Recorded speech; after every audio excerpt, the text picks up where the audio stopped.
Vamos a continuar con la enseñanza. La verdad que uno a veces no se da cuenta, no mide la profundidad y el alcance de poder compartir la palabra de Dios y las cosas que Dios hace, pero estas últimas enseñanzas han estado realmente trayendo mucha bendición y mucha respuesta de muchos hermanos, y eso es que lo está generando el Señor en nosotros, ¿no? Hemos comenzado el año con un lema. ¿Se acuerdan cuál es el lema que vamos a tener todo el año? Creciendo juntos para la gloria de Dios. No se olvide, decirle a tu hermano que está al lado tuyo, este es el lema de todo este año, decirle, vamos. Creciendo juntos para la gloria de Dios. Entonces lo que hemos empezado a hacer este año es tratar de empezar a nivelar las enseñanzas, la doctrina bíblica, aplicándola a nosotros. Entonces hemos comenzado tocando algunos temas que probablemente no han sido tocados o no han sido expuestos o enseñados, y ya a esta altura estamos aprendiendo acerca de lo que es la muerte. ¿Qué es la muerte? Hemos visto el miércoles pasado acerca de lo que es la resurrección de los muertos según la Escritura. Hemos visto la primera parte, hoy vamos a ver la segunda parte acerca de la resurrección de los muertos. Así que es bueno que aprendamos, que no tan solo alcancemos a conocer, sino a aplicar la enseñanza, la palabra de Dios en todo esto. Y hoy quiero que presten mucha atención, que prestemos mucha atención a la enseñanza, porque es formarnos y aprender en forma integral acerca de lo que la Escritura nos dice, ¿sí? ¿Cuántos han dejado de buscar burras ya? ¿Ya han dejado algunos de buscar burritas por allí? Se han dado cuenta que hay un trono, ¿no? El Señor nos ministró el domingo con esta palabra, y creo que varios hemos empezado a darnos cuenta de que estamos para otras cosas. Y el Señor así nos habló el domingo, y creo que debemos profundizar y madurar sobre esto también. Vamos a orar y vamos a pedirle a nuestro Padre que Él nos direccione conforme a su palabra y al Espíritu Santo para aprender y para aplicar este concepto sobre la resurrección de los muertos. Padre, nos rendimos a tu soberanía y a tu sabiduría de lo alto, porque eres tú, Señor, el que haces y transformas nuestra manera de vivir y nuestra manera de pensar, cuando tu Espíritu Santo acomoda lo espiritual a lo espiritual. Te ruego, Señor, que tú puedas hacer que nuestras vidas sean nutridas por la enseñanza de tu palabra, por la iluminación de tu Espíritu Santo, y mucho más con el tema que vamos a aprender hoy, Señor, acerca de la resurrección de los muertos. Pedimos, Padre Celestial, que nos ayudes a crecer para la gloria tuya, Señor. En el nombre de Cristo Jesús. Amén. ¿Se escucha bien atrás? Porque siento un poquito... ¿Está bien? ¿Se escucha bien? Entonces capaz que es acá un poquito. ¿Qué era la muerte, hermanos? ¿Era el fin de la existencia o no? No. ¿La separación de qué? Del alma se separa ¿de qué? Del cuerpo.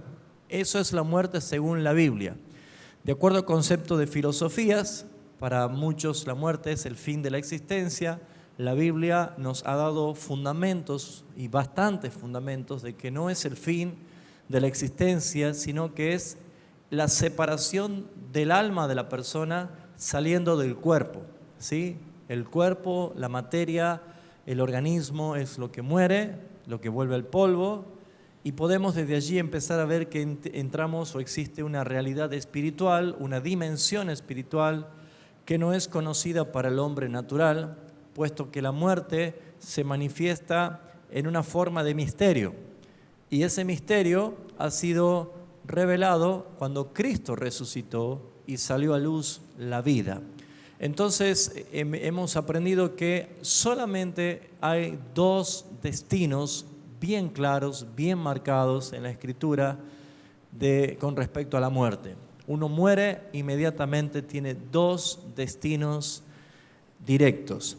No hay ningún estado de adormecimiento, no hay un estado de inconsciencia. La Biblia habla del seno de Abraham o del Hades. el lugar de tormentos. Entonces es muy importante valorizar la vida y la oportunidad que tenemos en la vida de alcanzar a obtener la salvación que ha sido dada por nuestro Señor Jesucristo. Pero hemos quedado con algunas preguntas que habíamos respondido: ¿por qué el cristiano debía morir si Cristo es el que venció la muerte? Entonces hemos visto de que habían cosas que eran necesarias. Primeramente porque Dios ha establecido así, que el hombre viva y muera y luego el juicio. Segundo, es un proceso de santificación, es una herramienta del proceso de santificación, puesto que dice la Escritura que a la hora de participar de la mesa, del pan y de la copa del Señor, dice: cada uno pruébese a sí mismo y coma así del pan y beba así de la copa, porque el que come y bebe sin discernir el cuerpo de Cristo, juicio comen y beben para sí. Por esta razón muchos se enferman y muchos mueren. Para Dios la muerte física no es un problema, puesto que hay una realidad espiritual que Dios es el que la trajo a luz y la ha revelado. Entonces también es para esto. La muerte también es necesaria entre los cristianos porque a través de la historia se ha visto de que ha habido mayor crecimiento, mayor denuedo, mayor avivamiento, se podría decir así, cada vez que morían en forma martirizada las personas que daban testimonio de la fe en Jesucristo. Y esto creo que es necesario porque si no hubiese habido muertes de mártires, quizás el cristianismo no hubiera alcanzado la dimensión histórica que ha alcanzado. Pero principalmente la muerte debe funcionar o debe aplicarse en nosotros porque es uno de los modos que Dios utiliza para la transformación, para la gloria venidera. Y eso es lo que hemos dado a pie a lo que es el resultado de lo que comenzamos a enseñar el miércoles pasado acerca de la resurrección de los muertos.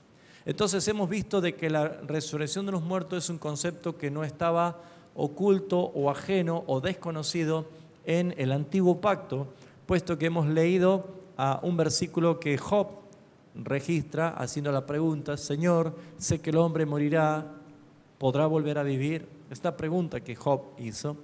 Y hemos visto con varios fundamentos bíblicos que la muerte era algo profetizado, era algo esperado. David también vuelve a hacer hincapié en el capítulo 16, capítulo 17 de los Salmos en cuanto a lo que es la muerte. Había un concepto ya en el Antiguo Testamento y por supuesto se afirma mucho más con la manifestación de nuestro Señor Jesucristo. Vamos a avanzar un poquito más y vamos a empezar teniendo nosotros la convicción de que verdaderamente la resurrección es un hecho determinado por Dios que sucede porque ya hay una evidencia, ya hay una primicia que es Cristo Jesús. Vamos a comenzar primeramente viendo Primera de Corintios, capítulo 15. Primera de Corintios, capítulo 15. Vamos a ver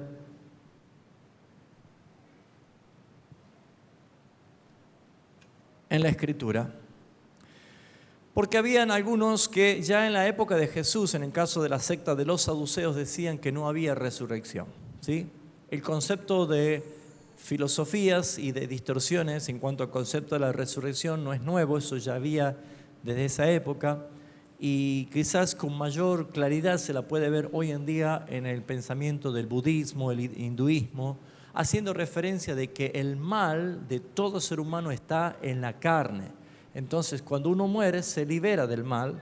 Por eso es que es imposible de que uno vuelva a resucitar y mucho menos tener un cuerpo, porque ellos dicen que el mal, el pecado, está en el cuerpo, en la persona. Por eso es que nosotros, lo que dice la filosofía, lo que dice la creencia hinduista, budista, es que cuando somos muertos, somos liberados para siempre del mal y vamos a tener una vida solamente espiritual, no física. El cristianismo no dice eso, la Escritura no dice eso. La Escritura dice que nuestra salvación es integral, es espíritu, alma y cuerpo, totalmente redimidos para el Señor. Pero por esta causa, los saduceos, la secta de los saduceos, negando justamente la resurrección, ¿se acuerdan que le preguntaron de quién iba a ser esposo de esta mujer que tuvo 7 maridos? ¿Se acuerdan? Entonces Jesús le dijo, erráis ignorando las Escrituras, porque bien sabéis que la Escritura dice que Dios es Dios de Abraham, de Isaac y de Jacob. No es un Dios de muertos, sino que es un Dios de vivos. Entonces, lo que debemos que ver nosotros es que la resurrección de los muertos es un hecho real y esa debe ser nuestra mayor esperanza, tanto de todos los que murieron como de nosotros mismos, sabiendo que algún día moriremos.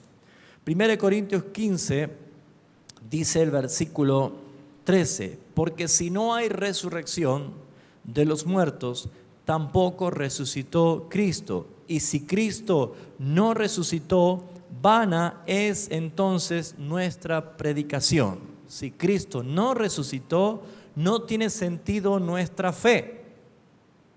Esto es lo que está diciendo. Y somos hallados falsos testigos de Dios. ¿Se acuerdan que Jesús dijo al resucitar, pero recibiréis poder y me seréis testigos? Hechos 1:8, ¿se acuerdan? Serán testigos. ¿Testigos de qué? Testigos, decía, de que Cristo verdaderamente resucitó. Como muchos decían que no existía la resurrección, como se pagó por una mentira de los mismos judíos, diciendo que digan que se han robado el cuerpo de Jesús y mientan, no digan que ha resucitado.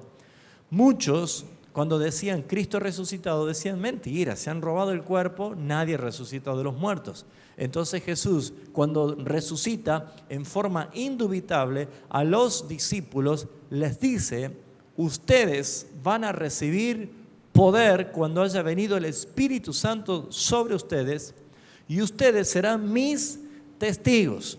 Ser testigos es ser personas que aseguran que han visto y dan testimonio de que esto es así. Por esa razón es que si no hubiese resurrección y si Cristo no hubiese resucitado, también seríamos falsos testigos. En este caso, cuando dice Jesús, ustedes me serán testigos, y exclusivamente hablando de los apóstoles, porque son los que le vieron, los que le tocaron, comieron con él, estuvieron con él y lo vieron ascender a los cielos, es imposible que ellos no crean en la resurrección porque lo vieron, estuvieron. Segundo, nadie sería capaz de morir como mártir por una mentira. Los apóstoles, salvo Juan, es el único que murió de vejez, pero todos fueron martirizados de la peor manera. No tan solo los apóstoles, sino que todos los cristianos en la fe en Jesucristo, Jesús, murieron en aquel primer siglo, en el despertar de la iglesia. Son muchísimos cristianos que han muerto de una forma terrible. Muchos han sido comidos por leones. Muchos han sido prendidos fuegos. Nerón alumbraba sus jardines de Roma con cristianos que eran bañados en brea y les prendían fuego como antorchas vivas. Le cortaban, los mutilaban, les sacaban las extremidades, los torturaban quitándole las uñas, quitándole los dientes, haciéndoles sufrir de todas maneras. Los quemaban en las hogueras, los ponían para que los coman los leones. En todos los aspectos de la máxima tortura que puede existir, ha habido a millones de cristianos que son las almas que Juan ve en la visión al lado del trono, todos estos mártires que murieron por causa del testimonio. ¿Usted cree que alguien diría que está dispuesto a morir si supiese que es una mentira? La resurrección es un hecho y es una realidad.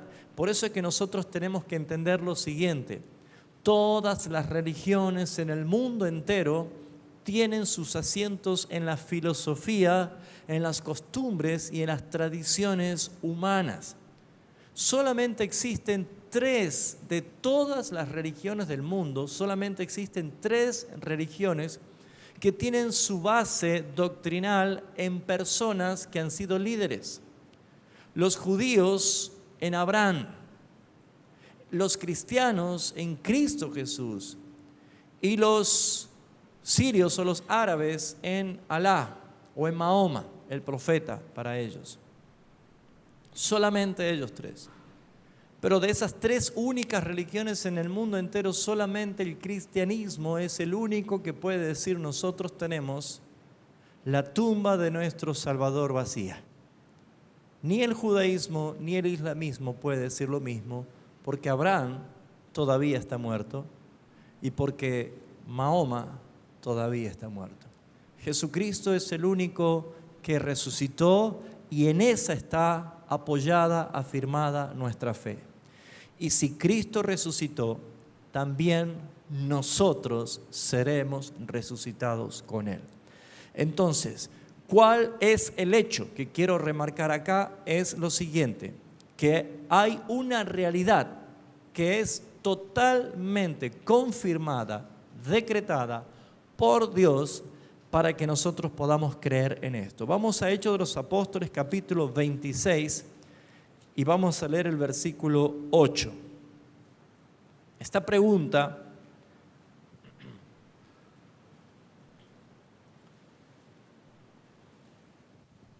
deja muy en claro que quien niegue el hecho de la resurrección es querer negar el mismísimo poder de Dios. ¿Qué? Dice Pablo.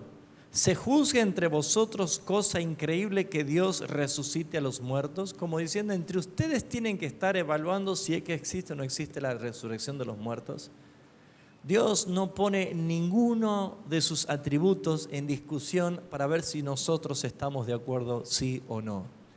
La resurrección de los muertos es un hecho real de nuestro Dios, manifestado en las Escrituras. ¿Cuánto creen que existe la resurrección de los muertos?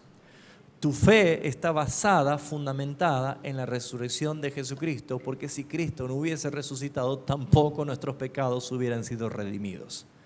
Tampoco hubieran sido perdonados nuestros pecados y nadie tendría garantizada la salvación. Vayamos a ver otra evidencia bíblica en Isaías capítulo 26, versículo 19. Esta clase de versículos certifica y asegura de que la resurrección ha sido profetizada. Y esa es otra de las evidencias que los cristianos pueden mostrar con total convicción. Ningún libro sagrado de cualquier religión en el mundo tiene la garantía del cumplimiento exacto en tiempo y en forma de todas las profecías como la Biblia. La Biblia es el único libro, la Escritura es el único libro que cumple y garantiza todas las profecías hechas en tiempo y en forma. Por eso Isaías veía al Cordero ya inmolado antes de la fundación del mundo. Isaías veía el sufrimiento del Cordero, Isaías 53, 600 años antes de que Jesucristo naciera. Ya en Isaías el profeta había profetizado el nacimiento virginal de Jesús. Ya Isaías había visto al Mesías reinante. Y todas estas cosas en Cristo Jesús se cumplieron absolutamente. Y acá dice otra profecía el profeta Isaías, y dice el versículo 19 del capítulo 26. Tus muertos, ¿qué dice? Vivirán, sus cadáveres resucitarán. Despertad y cantad, moradores del polvo, porque tu rocío es cual rocío de hortaliza y la tierra dará sus muertos. Esta es una profecía y cualquiera que quiera negar que no va a haber resurrección, usted tiene evidencias bíblicas para demostrar que en eso está apoyada nuestra fe. Y el testimonio es que la muerte no pudo, bajo ningún aspecto, retener al autor de la vida. Fue imposible, dice el apóstol Pedro en su discurso en Hechos de los Apóstoles, era imposible que la muerte pudiera retenerlo. Por eso es que nuestra fe está puesta en la resurrección de Jesucristo y creemos que los muertos resucitarán. Tus muertos vivirán, sus cadáveres serán resucitados. Veamos Daniel capítulo 2, versículo 12. Esto lo vimos el miércoles pasado, pero lo refrescamos otra vez. Daniel capítulo 2, versículo 2 dice así: Y muchos de los que duermen en el polvo de la tierra serán despertados, unos para vida eterna y otros para vergüenza y confusión perpetua. Otra vez, en el Antiguo Testamento ya se habla de un día donde los muertos iban a resucitar. Daniel 12:2. Muchos de los que duermen en el polvo de la tierra serán despertados, unos para vida eterna y otros para vergüenza y confusión eterna. Veamos otra profecía allí en el libro siguiente, Oseas, pero vamos al capítulo 13. Oseas, capítulo 13, versículo 14. Aquí se profetiza la victoria de Cristo sobre la muerte cuando Él resucite. Y mire lo que dice, Oseas, capítulo 13, versículo 14, dice, de la mano del Seol. ¿Se acuerda que Seol, de acuerdo al contexto, significa sepulcro o lugar de tormento? De acuerdo al contexto. En este caso está hablando del sepulcro. De la mano del sepulcro los redimiré. Redimirnos es liberarnos, ¿sí? Y los libraré de la muerte. Y acá está la profecía. Oh muerte, yo seré tu muerte y seré tu destrucción. Jesús es el que mató a la muerte cuando Él resucitó de los muertos. ¿Cuántos dicen amén? Entonces aquí encontramos otra profecía de que habrá resurrección para que ninguno pueda tener ni siquiera un momento de duda. ¿Saben por qué están habiendo conceptos de principios de dudas? Porque estamos en vientos de la máxima apostasía final. Y por lo tanto, todo lo que era absoluto pasa a ser ahora relativo y todo se juzga y todo se pasa a discusión. Se está poniendo en discusión la Trinidad de Dios, se está poniendo en discusión la deidad de Cristo y la humanidad de Cristo, se está poniendo en discusión muchas cosas y muchos principios doctrinales. No debemos sorprendernos que en algún momento el espíritu de los saduceos, como opositores y una doctrina contraria a la resurrección, comience a soplar por allí. Debemos tener en cuenta que existen bases bíblicas para que usted, hermano, consolide su fe y consolide su convicción en las Escrituras de que verdaderamente habrá resurrección de los muertos. Ahora, vayamos a Hechos de los Apóstoles, capítulo 24, y vamos a ver principalmente por qué es que va a haber una resurrección de los muertos. Hechos, capítulo 24, versículo 15, dice, teniendo esperanza en Dios, la cual ellos también abrigan, de que ha de haber resurrección de los muertos, así de justos como de injustos.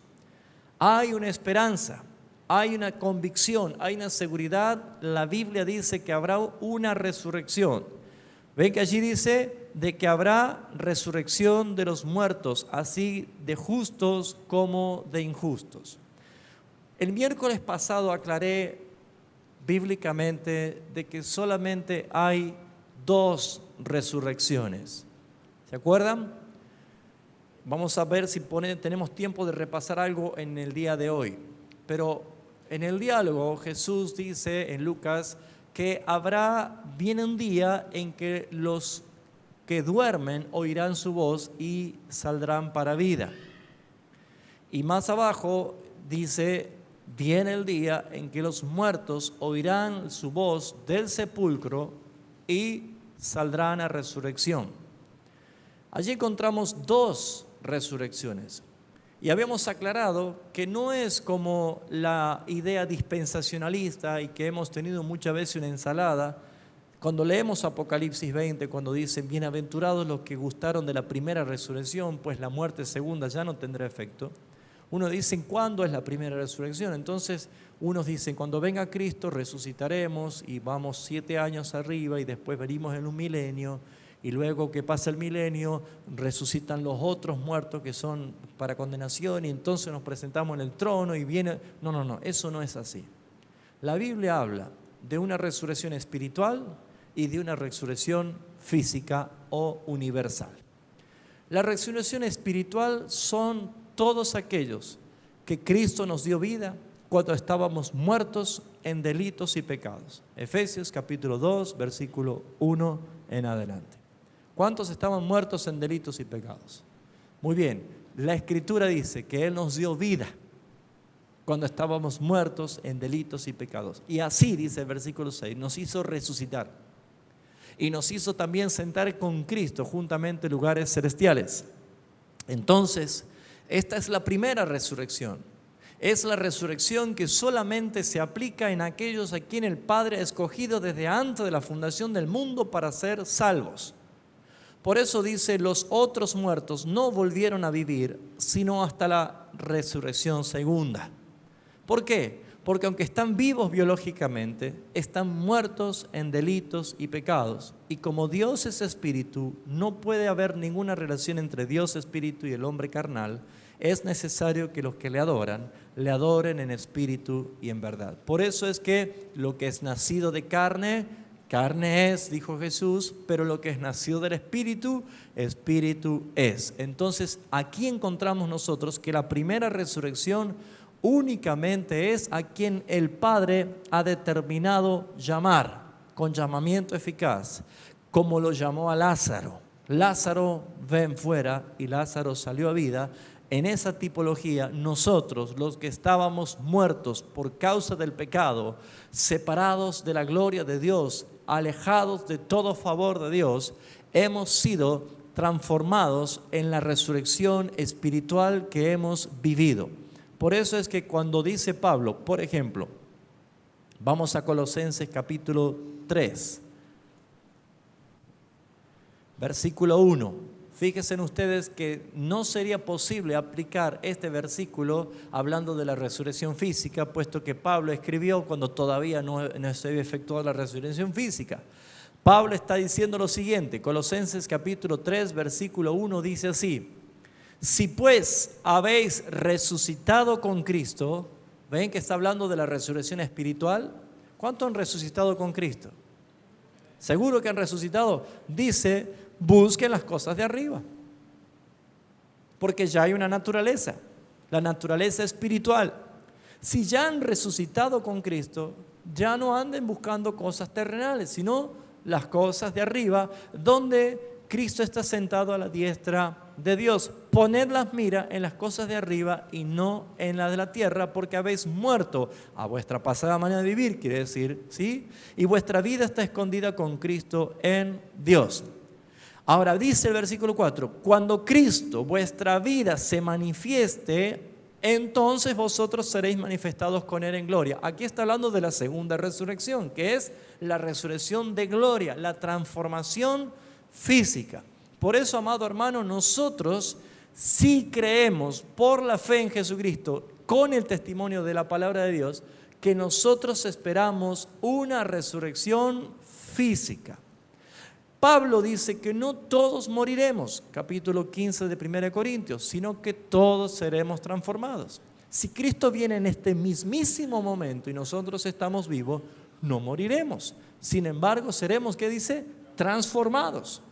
Puede ser que uno pueda decir, bueno, a lo mejor en esa transformación experimentamos la muerte en un abrir y cerrar de ojos. Tal vez, puede ser que sea así, pero lo que la Biblia dice es que todos seremos transformados en un momento, en un abrir y cerrar de ojos, pero no precederemos a los que duermen en Cristo.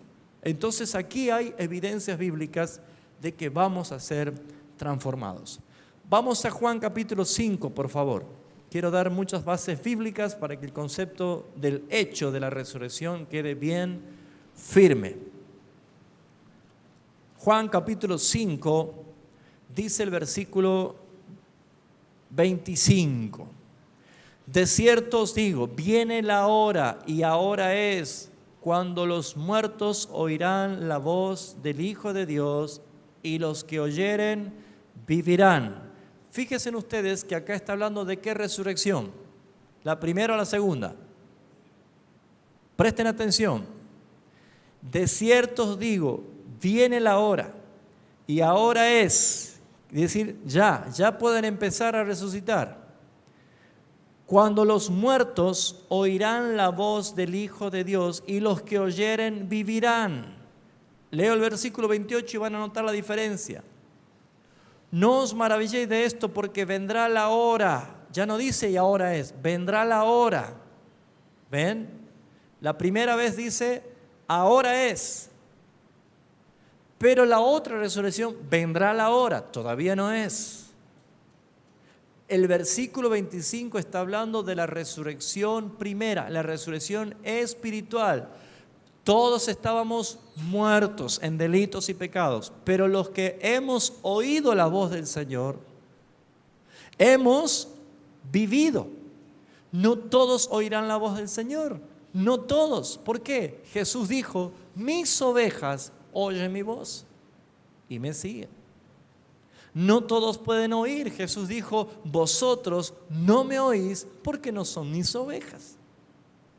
No dice no son mis ovejas porque no me oís, sino que no me oís porque no son mis ovejas. La naturaleza de la resurrección primera es espiritual porque Él nos dio vida cuando estábamos muertos en delitos y pecados. Pero el versículo 28 dice, no se sorprendan, no se maravillen de que le estoy diciendo esto, porque vendrá la hora. Ya habla de algo futuro. Cuando todos los que estén en los sepulcros, ve que acá figura la palabra sepulcro, oirán su voz. Y acá incluye a todos, es una resurrección universal. Todos oirán su voz. Y los que hicieron lo bueno saldrán a resurrección de vida, más los que hicieron lo malo a resurrección de condenación.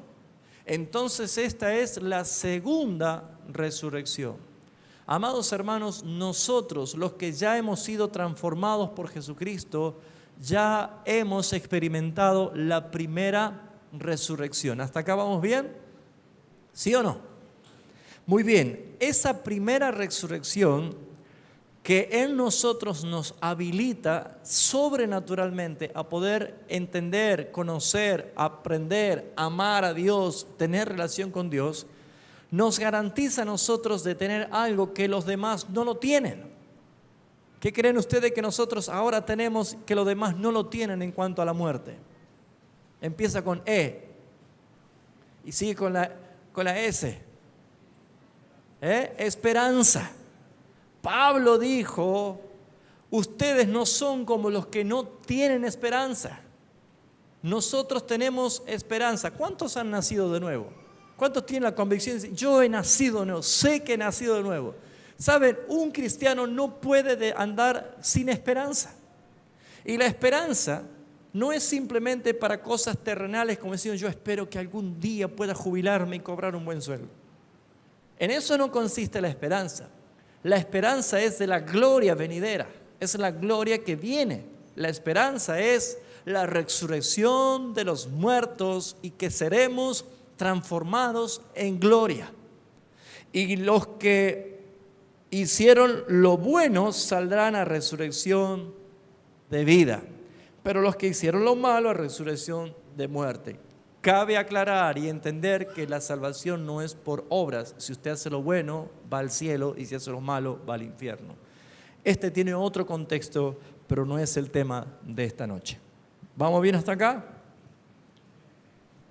Bueno, vamos a pasar ahora a la gente. Vimos primeramente el hecho de la resurrección, ahora el agente. ¿Qué es el agente? ¿Quién actúa? ¿Quién hace? ¿Quién es el protagonista? ¿Sí? ¿Quién es el que resucita?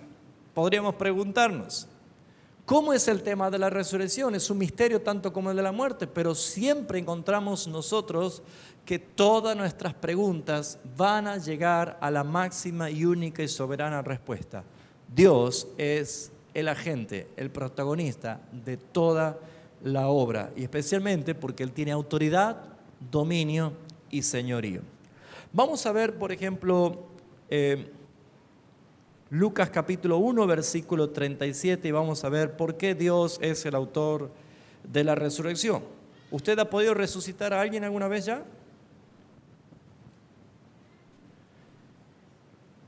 Nosotros no podemos, es Dios el que lo hace. Y si alguien dice, sí, yo una vez resucité a alguien, usted no lo hizo, hermano, no se confunda, no robe gloria. No robe gloria, ¿sí? Lucas 1:37, subraya ese versículo si no lo tiene subrayado. Porque nada hay imposible para Dios.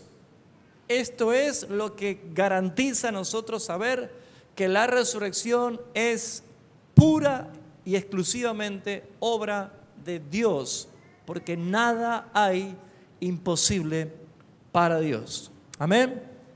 Entonces lo que tendríamos que nosotros ver que Dios es el que lo hace por soberanía, porque así lo determinó y porque todo esto le da mayor gloria a Él.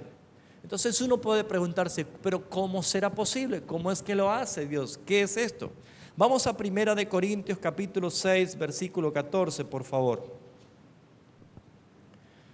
Aquí encontramos nosotros la esperanza para abrazarla, para tener esa seguridad. Por eso cuando enseñamos acerca de la muerte, hacíamos recordar lo que Jesús decía, no temáis al que puede matar el cuerpo, porque nada más puede hacer.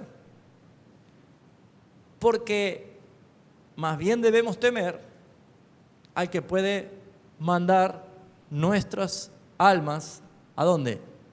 Al infierno, a la condenación. Entonces aquí es donde queremos empezar a ver y a entender y a recibir el concepto de la esperanza. 1 Corintios 6, 14 dice, y Dios que levantó al Señor, también a nosotros nos levantará con su poder. ¿Cuánto dicen amén? No utilizó Dios un pequeño poder, porque dice que nos va a levantar a nosotros con el mismo poder que resucitó a Cristo. Dios que levantó al Señor, también a nosotros nos levantará con su poder. Segunda de Corintios capítulo 4, versículo 14.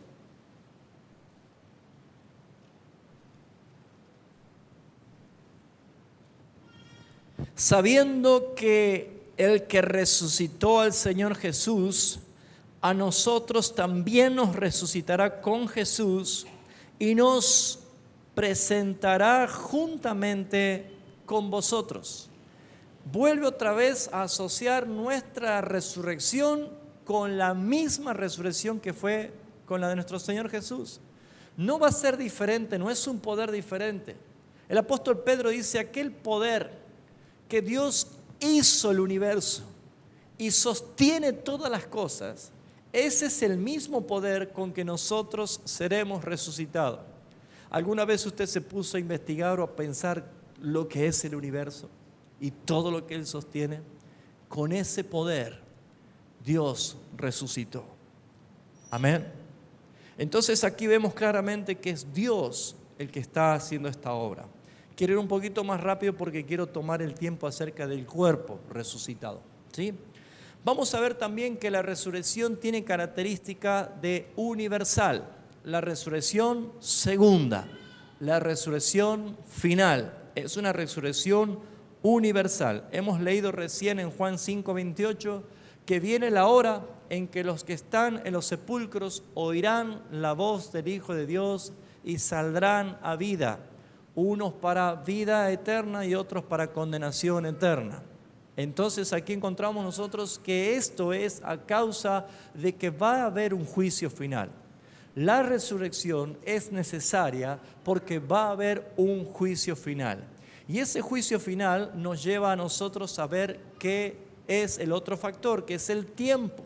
Nadie sabe el día ni la hora en que será el día de la resurrección, pero la Biblia nos dice que será el último día. Por eso es que no va a haber 3 o 4 resurrecciones o 3 o 4 venidas, porque todo es un acontecimiento de un solo día. El día que Cristo venga no será secreto, sino que será totalmente público, visible. Todo ojos le verá, las trompetas sonarán, los muertos resucitarán, los libros serán abiertos, el juicio se llevará a cabo. En ese mismo momento se dará la sentencia, los que están en vida serán para la gloria eterna y los condenados para el tormento eterno y el cielo y la tierra huirá, y habrá un cielo nuevo, una tierra nueva, desciende la santa ciudad, seremos nosotros introducidos amplia y generosamente por la puerta eterna del reino eterno, y estaremos para siempre con el Señor. Pero todo eso será en un solo día, en el día postrero, en el día final. Así que, hermanos, cuando hay tantas confusiones de que primero hay una cosa, después otra cosa, que viene esto, que viene aquello, la Biblia no dice eso. Por lo menos yo presto atención a lo que Jesús dijo en su palabra. Veamos, por ejemplo, Juan capítulo 6, versículo 39. Y dice la Escritura lo siguiente: mas os he dicho, Juan capítulo 6, versículo 39, perdón, y esta es la voluntad del Padre, el que me envió, que de todo lo que me diere no pierda yo nada, sino que lo resucite en el día postrero. La salvación no se pierde porque la salvación no depende de nosotros. La salvación, si dependiese de nosotros, ninguno se salvaría. La salvación es de Jehová. Por eso que el único cántico que se escuchaba allí en el trisagio, santo, santo, santo, de la multitud de los redimidos, decía: la salvación es de nuestro Dios y del que está sentado en el trono. Porque la salvación es de Él. Y acá Jesús lo confirma diciendo en el 39, esta es la voluntad del Padre, así lo quiso el Padre, que me envió, que de todo lo que me diere, saben que nosotros salvos porque el Padre te escogió y le dio a Cristo para que Él te rescate. ¿Cuántos dicen amén? Veo que usted no le buscaba, es Él el que te buscó, es Él el que te escogió. Esto dice la Escritura: escogidos según la presciencia de Dios Padre, en santificación del Espíritu, para ser rociados por la sangre del Cordero. Jesús dice que a los que el Padre me ha dado, yo no los pierda. Si uno llegase a perderse, pierde la salvación, sería que Jesucristo ha fracasado. En Él no hay fracaso, hermanos. Es imposible. Dice que a todos los que me diere, no pierda yo nada, sino que lo resucite. ¿Cuándo? En el día postrero, el día final, el día último. No hay más días, ese es el último día. Dios ha determinado un día final. El versículo que sigue es el versículo 40. Dice: y esta es la voluntad del que me ha enviado, que de todo lo que Él ve al Hijo y cree que Él en Él tenga vida eterna, y yo le resucitaré en el día postrero. Habla otra vez. Jesús dice que la resurrección será el último día. No hay otro día antes, ni otro día después. La primera resurrección ya es. Si hay acá alguien que nunca escuchó el mensaje del Evangelio de Jesucristo y el Espíritu Santo te convence de tu pecado y te rindes a Jesucristo y recibes la vida de Cristo, ahí se aplica que el que tiene al Hijo tiene la vida, ha dejado de estar muerto. ¿Qué es lo que ha sucedido? Resucitó espiritualmente. Pero si se muere ese hermano al otro día, está salvo, pero tiene que esperar hasta el último día, porque aquí cuando Jesús dice yo le resucitaré el día postrero, está hablando ya de la segunda resurrección, la última, la final, la única resurrección. ¿Me está entendiendo? Porque acá dice que el que cree en mí, ¿lo ven? Versículo 40, todo aquel que ve al Hijo y cree en Él, tenga vida eterna. Si usted creyó, tiene vida eterna, ya resucitó. Ya tiene resurrección, la primera resurrección, de muerte a vida hemos pasado. Pero si se muere mañana, la esperanza es que cuando Cristo venga, el día final, el último día, seremos resucitados. Eso lo dice el Señor. Yo confío en su palabra. Yo le creo su palabra. Versículo 44, ninguno puede venir a mí si el Padre que me envió no le trajere, y yo le resucitaré el día postrero. Vuelve otra vez a hacer hincapié a esto. Pero sin embargo vemos nosotros que el apóstol Pedro en su segunda carta, segunda de Pedro capítulo 3, versículo 9, dice lo siguiente: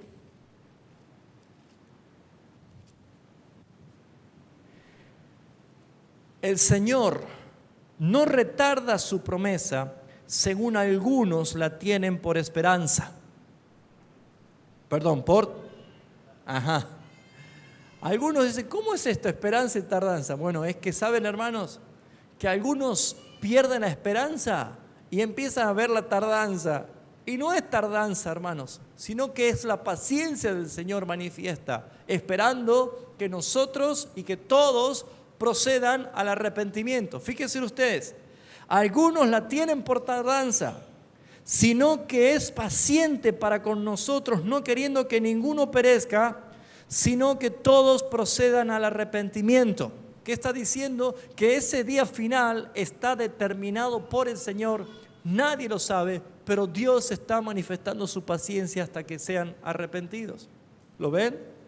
Ahora, vamos a ver otro versículo para poder entender cuándo es o qué suceso habrá en este día final. Primera de Corintios capítulo 15, por favor, versículo 24. Primera de Corintios 15, 24 nos da y nos garantiza de qué se trata el día final, el día postrero. ¿Qué sucederá? Vamos a leer el 23 primero. Tenemos un Dios de orden, pero cada uno en su debido orden. Cristo, las primicias, luego los que son de Cristo en su venida. El contexto es de la venida de Cristo. Luego el fin. Ese día final es el día de la venida de Cristo. Cuando entregue el reino de Dios al Dios y Padre, cuando haya suprimido todo dominio y toda autoridad y toda potencia. Porque es preciso que Él reine hasta que haya puesto a todos sus enemigos debajo de sus pies. Y el postrer enemigo que será destruido es la muerte. ¿Hasta cuándo estará la muerte? Hasta el último día. Yo a veces me ponía a pensar, decía, Señor, ¿qué pasa si yo justo muero? Mire que caiga muerto en este momento. Hago ¡pum! Y justo viene Cristo. ¡Pum! Estaría bueno, ¿no? Algunos van a experimentar eso, ¿sabía usted? Porque en el momento la muerte reina, actúa hasta que Él viene. Suena la trompeta y se manifiesta la venida del Señor. Inmediatamente comienza el día del Señor, el día del trono, el día del juicio. Hasta la muerte va a tener que comparecer. Ya tiene dictaminado su final, su sentencia. Pero que vemos nosotros de que el último día es el día de la venida de Cristo, es el día final, es el día de la resurrección, donde se tocará la última trompeta. Vean lo que dice el mismo capítulo, pero el versículo 52. En un momento, en un abrir y cerrar de ojos, a la trompeta, a la final trompeta. ¿Ve que va a haber una final trompeta? Si es final, ¿hay más o no? No, si es final, no hay más trompeta. Porque se tocará trompeta, los muertos serán resucitados incorruptibles y nosotros seremos transformados. Entonces aquí ya vemos claramente de que hay una resurrección, que tenemos un hecho cumplido en la Escritura y basándose en una esperanza que va a suceder porque la gente es Dios el que lo hace, porque Él es soberano y lo ha determinado así. Pero también debemos entender de que esta segunda resurrección o la única resurrección que va a haber es física. Física. Entonces surgen muchas preguntas. ¿Cómo será el cuerpo resucitado? ¿Cómo será? ¿Qué característica tendremos? ¿Seremos nosotros como somos? ¿Nos conoceremos? ¿Qué cualidades tendremos? ¿Qué características tendremos? Y todas estas cosas es muy importante entenderla desde la fe, primeramente, pero también por las evidencias científicas.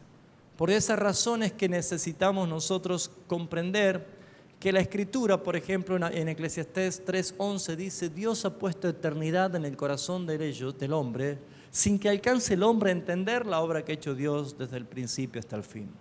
Y saben, hermanos, nosotros tenemos un cuerpo humano, que es extraordinario lo que Dios ha hecho. La ciencia no deja de maravillarse, la ciencia no deja de sorprenderse, y creo que es insondable todas las cosas que Dios ha puesto en el cuerpo del hombre.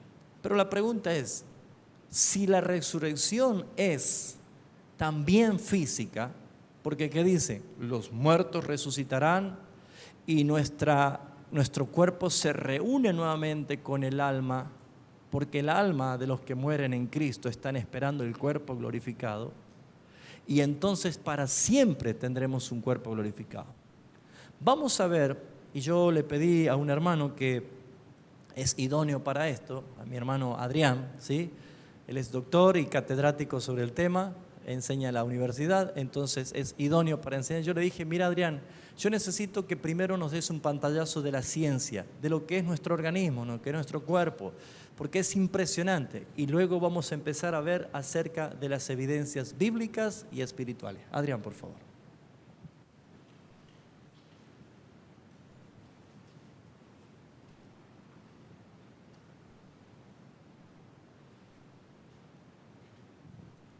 Paz, hermano, buenas noches. Bueno, afortunadamente solo voy a hablar 5 minutitos nada más. Lo importante aquí es hacer un resumen de lo que es la vida y cómo Dios nos ha creado. Yo en la facultad enseño biología microscópica, y realmente cada vez que uno enseña una obra de Dios tan maravillosa, yo me gozo, ¿no? Bueno, esto es lo mío y disfruto haciéndolo delante de los alumnos, pero aquí es otro tipo de auditorio, da un poquito más de miedo. No voy a dar clases de biología, simplemente voy a hacer un pantallazo rápido. Nosotros sabemos muy bien que el óvulo, el espermatozoide, se juntan después de un acto. Ambos son células que provienen de un órgano masculino y de un órgano femenino. Pero al juntarse, son dos células independientes que provienen de cuerpos diferentes, se juntan y forman una sola célula, que eso es lo que todos nosotros, los que estamos aquí, fuimos en algún momento una sola célula. Cada una de las células, tanto las del óvulo como las del espermatozoide, tienen lo que nosotros debemos haber escuchado por ahí muchas veces, ADN, que es unas características genéticas, 23 hebras de ADN del óvulo y 23 hebras de ADN del espermatozoide en una actividad extraordinaria. Se juntan y forman una sola célula. Esa célula, algunos la deben haber conocido por biología en la escuela secundaria, se llama célula huevo o cigota, pero es una sola célula. Y esa célula, a partir del momento que se ha constituido como tal, yo la interpreto que se ha formado un nuevo ser en ese momento, y es Dios el que ha permitido eso. Es una obra extraordinaria. A partir de que se ha formado una sola célula, empieza a sufrir cambios. Es muy pequeña, esa célula tiene aproximadamente unas cuantas micras de diámetro, es imposible verla a simple vista, simplemente la podemos ver con un microscopio. En ese momento, esa célula con sus 46 hebras de cromosomas es única y es irrepetible. En algún momento podemos decir por qué es única e irrepetible, pero tendría que empezar a hablar de principios biológicos que no vienen al caso. Lo único que sí sabemos es que ese nuevo ser que se ha formado es una célula, y a partir de ese momento empieza a dividirse. Una célula da 2, esas células 2 van a dar 4, ese 4 grupos de células van a dar 16, y así sucesivamente, y van a ir en formación de nuestro ser humano, como todos ustedes ya saben, en el útero de la mujer. pero eso es un ser que se está formando. Cuando nosotros vemos esas células, tenemos la seguridad de que va a haber divisiones continuas, la célula, para que nuestro organismo vaya formándose sobre un grupo de células. La teoría celular de la vida dice que todo organismo está formado por células y sus productos. Si nosotros sacamos un pedazo de cualquier parte de nuestro tejido, supongamos un dedo, un pedazo de piel del brazo, un pedazo de ojo, un pedazo de hígado, de riñón, de corazón, todos estamos formados por células. Todos los órganos están formados por células y sus productos. Nuestro organismo está formado por células y sus productos en toda nuestra estructura. Todos nuestros organismos son células. Si usted saca un pedazo de cerebro y lo mira al microscopio, ¿sabe qué son? Células. Si saca un pedazo de corazón, ¿sabe qué son? Células. Y todo ese grupo de células proviene de una sola célula. Y esa célula es la célula huevo cigota que resultó de la unión de un espermatozoide y un óvulo. Es una creación extraordinaria. A medida que las células se van dividiendo, van adquiriendo diversas funciones. Es decir, va a haber células que se van a especializar en un aspecto y otras células que se van a especializar en otro. Algunas células van a formar parte de un brazo, otras células formarán parte de una pierna, otras de un corazón, de un hígado, de un riñón, de un páncreas, de un intestino, de un ojo. Otras células formarán la uña, otras células formarán el pelo. Cada célula va teniendo distintas funciones. El conjunto de todas nuestras células va a formar a nuestro organismo. Nosotros estamos formados justamente por eso, células y sus productos. ¿Qué son los productos? Las lágrimas es un producto de la célula, la saliva es un producto de la célula, los pelos, las uñas. Mira, un producto muy importante que nos permite vivir se llama queratina. Está rodeando nuestra piel e impide que agentes extraños entren a nuestro organismo y nos devoren, por ejemplo. Y hay células de la piel, si usted agarra la piel y la ve en un microscopio, ve células que se han organizado de tal manera que formen queratina para que la piel sea totalmente impermeable a ciertos agentes externos para que no nos destruyan. Entonces, yo creo que queda claro lo que es un producto celular. Todos nosotros somos seres únicos e irrepetibles. Nuestras células, siempre, en todos los casos, todas nuestras células, hemos hablado recién de que tenían ADN, todas nuestras células están constituidas exactamente por el mismo ADN. A medida que una célula se va dividiendo, reparte en las células hijas exactamente el mismo ADN, se duplica el ADN y se reparte la mitad en cada una de las células. Yo creo que eso es lo único que bastaría decir para ver cómo nosotros estamos formados. Esto lo ha hecho así el Señor, y de esa manera nosotros, a medida que sufrimos distintos procesos, vamos a tener distintas características. Cuando nosotros nos vemos, somos un ser, somos una célula, somos un ser. A medida que crecemos, cuando el bebé nace, si usted lo ve al bebé, va a decir, bueno, este es un bebé, pero inicialmente fue una célula. Bueno, es lo mismo, el ser está formado ahí. El ser está formado en el bebé o está formado en la célula, o cuando uno es adulto, si usted tiene una foto de un bebé, y ahora, cuando yo era bebé y ahora que yo soy adulto, va a decir, ¿es la misma persona? Es la misma persona. A ver, creo que traigo una foto. Aquí hay una persona. ¿Quién será? Ahí hay otra.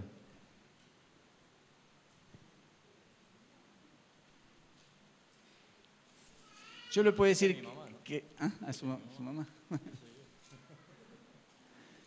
Nuestras células tienen distintas funciones. El ser es el mismo y las células salvo las células nerviosas y las células musculares, van cambiando, progresando paulatinamente. Al cabo de unos años, ustedes saben, por ejemplo, estamos formados por huesos, ¿verdad? Sabemos lo que son huesos. Si yo agarro un hueso y lo miro al microscopio, voy a tener células. y un producto duro que producen esas células, y en conjunto van a formar un hueso, bueno, es más complicado, pero resumido es así, y ese hueso al cabo de un tiempo va a ser reemplazado por hueso nuevo. Y hay células que van comiendo hueso en algunas partes y otras células que van formando hueso nuevo en esas partes. O sea que imagínese, usted ahora está caminando y su mismo hueso tiene en algunas partes un huesito que se va destruyendo. Dentro de 2 o 3 años, el hueso que lo tiene ahora en su pierna es otro, es diferente. Dios permanentemente nos está renovando. Cuando nosotros morimos, todas nuestras células se mueren con nosotros. Me gustaría terminar diciendo que cuando... ustedes saben muy bien lo que le pasa a un cadáver después de muerto, ¿verdad? Comienza a descomponerse. En algunos, depende también de algunas zonas, los cadáveres se descomponen más o más lentamente, o más lento o más lento o más rápido según el ambiente en el cual están. Si yo abro el cajón donde está mi tatarabuelo que murió hace 80 años, ¿ustedes saben lo que voy a encontrar ahí? ¿Huesos? No hay nada. En ese lugar, si usted agarra esos componentes que quedaron de lo que hay de esa persona que murió hace 80 años, lo pone en la tierra, agarra la tierra, la ve, agarra las cenizas, la ve, son exactamente lo mismo. ¿De qué estamos constituidos? Nuestro ADN, la palabra ADN significa ácido desoxirribonucleico. Está formado por un ácido, que es la desoxirribosa, estamos formados por ácido fosfórico, estamos formados por carbono, oxígeno, hidrógeno, nitrógeno y muchos otros componentes. Pero el hecho de que tengamos vida solamente puede ser hecho por un Dios. Cuando nuestro cuerpo se descompone, tenemos entendido que la muerte era la separación del cuerpo y el alma. El cuerpo se descompone completamente. Puede ir rápido, puede ir lento, puede ir donde sea. Entonces, si a uno lo creman, si a uno, por ahí algunos dicen no debe cremarse porque no va a resolver, no son macanas eso. Cuando usted lo creman, agarra las cenizas de lo que lo han cremado, lo pone a la par de la tierra y ¿te sabe cuál diferencia hay entre una y otra? Ninguna. Así que sus cenizas se pueden esparcir por cualquier parte. Pero lo que nosotros estamos hechos desde el punto de vista corporal está en nuestro ADN. Y ese ADN lo hizo el Señor y esa fórmula genética de cada uno de nosotros lo hizo el Señor. Nosotros en esa primera célula, huevo o cigota, tenemos el código de cómo vamos a ser exactamente cuando seamos adultos. Yo cuando veo esa célula en un microscopio no puedo saber que voy a ser una persona de 1,80 m, que voy a ser gordito, delgado, de ojos azules, de piel negra, de piel oscura, cómo va a ser mi cabello, si voy a tener cabello a los 60 o no, no lo sé cuando veo la célula, ¿está? Pero en un futuro ese cuerpo esa célula esa genética está en ese ADN y ese ADN lo ha formado el Señor. Así que, bueno, no sé, las conclusiones bíblicas las dejo para mi pastor. Yo lo que traté es más o menos de explicarle o de deducir cómo desde una célula puede haber un ser adulto. Gracias. Explica un momento el proceso del envejecimiento del cuerpo. El proceso de envejecimiento. Todas nuestras células, inclusive el ADN es un código genético. Todo está programado ahí. Inclusive el código genético de nuestro ADN a su vez viene de distintas generaciones. El código genético puede traer también ciertas debilidades, por ejemplo, algunas tendencias a enfermarnos del corazón, otros pueden estar enfermos de los ojos.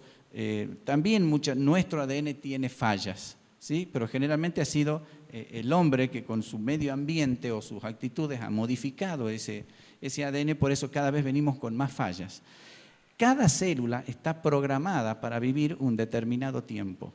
La célula crece, actúa, se divide y llega un momento en que muere. Algunas células son reemplazadas por nuevas que se van formando y otras directamente envejecen y se mueren. Todo genéticamente en ese ADN, por procesos muy complicados, tienen un momento, una vida, un tiempo de duración. A eso se le llama envejecimiento. A medida que nuestras células cumplen una función, están programadas para cumplir una función en un determinado tiempo. Por ejemplo, nuestras células nerviosas, las células de nuestro cerebro, las células nerviosas, en la mayor cantidad de células nerviosas existe al año de vida. A partir de ahí, una célula nerviosa empieza a envejecer. Cada célula tiene su tiempo distinto. Una célula muscular envejece a distinta edad. La plenitud física nuestra está entre los 25 y los 35 años. A partir de ahí, las células tienen un metabolismo reducido, programado genéticamente en su ADN. Entonces, no pretendamos tener un metabolismo biológico a los 60 como lo teníamos a los 20, porque genéticamente no estamos programados para eso. Por más esfuerzo y actividad física puedo ir, darle 40 vueltas al parque, no voy a tener la misma fuerza que tenía cuando tenía 20. Eso es parte de un proceso biológico todo programado en nuestro ADN. No sé si eso más o menos deja claro. Programados genéticamente para crecer, reproducirnos, actuar, vivir y también programados genéticamente para ir decayendo en sus fuerzas físicas y programados genéticamente para morir. Aunque el Señor es el que tiene la palabra de cuál es el momento, ¿sí? De eso no me queda absolutamente ninguna duda. Algunos son llevados estando en la plenitud física, otros no, bueno, pero ya eso no es tema mío. Pero sí, estamos totalmente programados tanto como para llegar a una plenitud de rendimiento físico como para ir en decadencia hasta que claudique general. Gracias, hermano. Gracias, Adrián. Muchas gracias. Yo le pedí a Adrián, no dentro de mucho tiempo, en Casa GES vamos a tener, para aquellos interesados, una charla muy... estuve hablando con él la otra vez en su consultorio y la verdad que es impresionante el diseño de Dios en el cuerpo humano, ¿no? Entonces, quiero dejarle que él se explaye, incluso con PowerPoint, todo, para que podamos ver desde lo que es la biología misma, el mensaje de Dios tan claro, en la sangre, en la célula, en el átomo, en cada cosa que tenemos nosotros en nuestro cuerpo. Así que gracias, Adrián, ¿sí? Quería que ustedes vean lo extraordinario. Yo sé que es un esfuerzo grande porque es toda una materia en 5 minutos, pero yo le dije, trata de hacer algo para que podamos ver panorámicamente de lo que somos nosotros. Si bien es cierto, la pregunta es, ¿cómo será la resurrección? ¿Qué cuerpo tendremos? ¿Cómo será esto? Porque si ya queda claro de que la resurrección también es física, ¿qué cuerpo tendremos? ¿Cómo seremos? Y la Biblia es un libro que responde todas las preguntas porque Dios la quiere dar a conocer. Hay cosas que Dios se las guarda en su secreto y no están reveladas, y por eso que tenemos que tener cuidado con entrar en revelaciones que no son escriturales, porque todo lo que Dios quiso revelar está expresado en las Escrituras. Y el cuerpo resucitado es una realidad bíblica expresado claramente en la persona del Señor Jesucristo. Y es el ejemplo y es el modelo y es la evidencia más clara y más grande que nosotros podemos tener. En esa tipología o en ese paralelismo de 1 Corintios capítulo 15, estamos bien con la hora de esta media horita que termino, sobre el tema del cuerpo, ¿sí? Son las 9:30 de la noche, tenemos tiempo todavía. ¿Está interesante el tema? ¿Sí? Vamos a profundizar ahora acerca del cuerpo, porque es el punto donde las conjeturas pueden ser peligrosas, pero ¿qué nos dice la palabra? Lo primero que tenemos que entender es que la glorificación aplicada a nuestras vidas, cuando Cristo se manifieste, la Biblia lo expresa que sí es una realidad que se va a llevar a cabo y que seremos transformados. Pero Pablo ilustra de una manera muy clara, tomando el paralelismo de una semilla, ¿sí? Una semilla que para que dé fruto necesita caer en tierra, y pasar el proceso justamente de ese proceso de desintegrarse, de morir, ¿sí? De echarse a perder, como se diría. Ustedes han germinado alguna vez el poroto, ¿no es cierto?, en la escuela. ¿Cuánto han hecho el poroto, la germinación del poroto? Y yo me acuerdo que me afligía porque veía que se podría, se ponía verde. Uy, se ha podrido el poroto. No había que esperar porque después de eso salía la plantita, ¿no? No sé cómo se llama, el vástago, la flor del poroto, ¿no? Lo que podemos ver acá es que Pablo dice en el versículo 35, 15, versículo 35 de 1 de Corintios. Dice, pero dirá alguno, ¿cómo resucitarán los muertos? Esa pregunta ya la preveía Pablo, por eso dice, algunos van a preguntar, ¿cómo resucitarán los muertos? ¿Con qué cuerpo vendrán? Ya hemos quedado claro que la resurrección es también física. Entonces la pregunta es ¿con qué cuerpo vendrán? Y dice necio. Se ve que estaba muy hostil el tiempo de las preguntas, dice necio. Lo que tú siembras no se vivifica si no muere antes. Entonces la muerte es también un instrumento de transformación necesaria. No se vivifica si no muere antes. Y lo que siembras no es el cuerpo que ha de salir, sino el grano desnudo, ya sea de trigo o de otro grano. Pero Dios le da el cuerpo como Él quiso. Diga conmigo, Dios da el cuerpo como Él quiso. Esto ya queda parte de la soberanía de Dios. Entonces, ¿qué relación orgánica existe entre mi cuerpo sepultado en la tumba, descompuesto, putrefacto y deshecho con los años? Porque si el bisabuelo de 80 años ya no existe, ¿qué será del cuerpo de Abraham? ¿O de Matusalén? ¿Y para qué vamos a hablar de Adán? Que está muerto. Entonces, la biología nos enseña que la tierra es un componente que también vemos nosotros que nosotros mientras nos alimentamos, esto orgánico se hace orgánico en nosotros, se hace fluido en sangre, que también nos sale los pelos, crecemos, todo es una cadena orgánica, biológica, que permanentemente estamos cambiando. Pero fíjense ustedes que acá llega el punto de decir, ¿qué relación tiene el cuerpo que muere y que es sepultado con el cuerpo que resucita? Y acá dice la palabra, Dios da el cuerpo como Él quiso. Entonces aquí decimos, entonces quiere decir que yo puedo llegar a tener el cuerpo de, no sé, Arnold Schwarzenegger. O el que es petizón dice, entonces yo voy a tener un cuerpo de 1,89 m más o menos.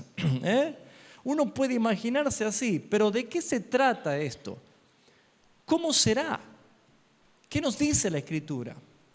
Acá tomando esta ilustración, dice el versículo 38, pero Dios da el cuerpo como Él quiso y a cada semilla su propio cuerpo. No toda carne es la misma carne, sino que una carne es de los hombres y otra de las bestias, otra de los animales, otra de los peces y otra de las aves. Hay cuerpos celestiales y cuerpos terrenales.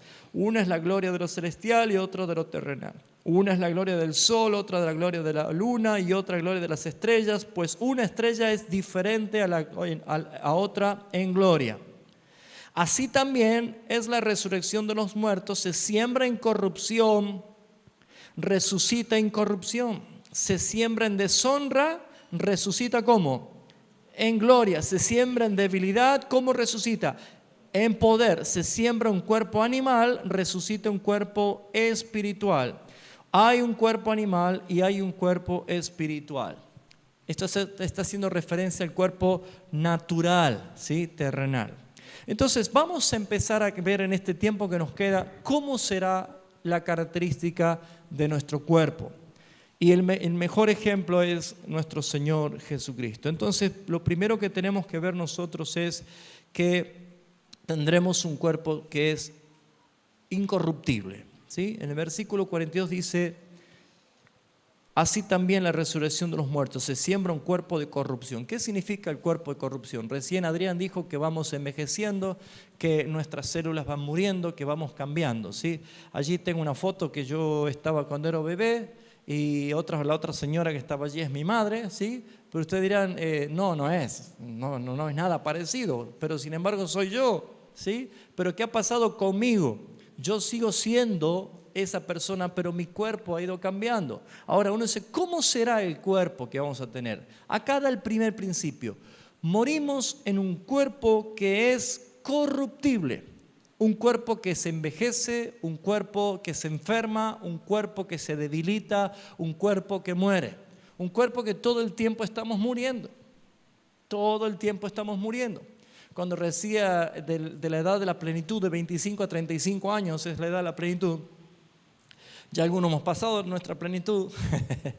Pero fíjense ustedes, cuando somos muchachos arriesgamos la vida, pero cuando pasamos la meseta, llegamos a la cumbre de la montaña, ya la cuidamos a la vida y la valoramos. Esto es un sentido, es natural, es el ejemplo propio. Quizás uno hacía un ejercicio físico y respondía el cuerpo, pero llega una edad en que nosotros queremos hacer lo que hacíamos antes y el cuerpo dice, no, nene, hasta aquí llego yo.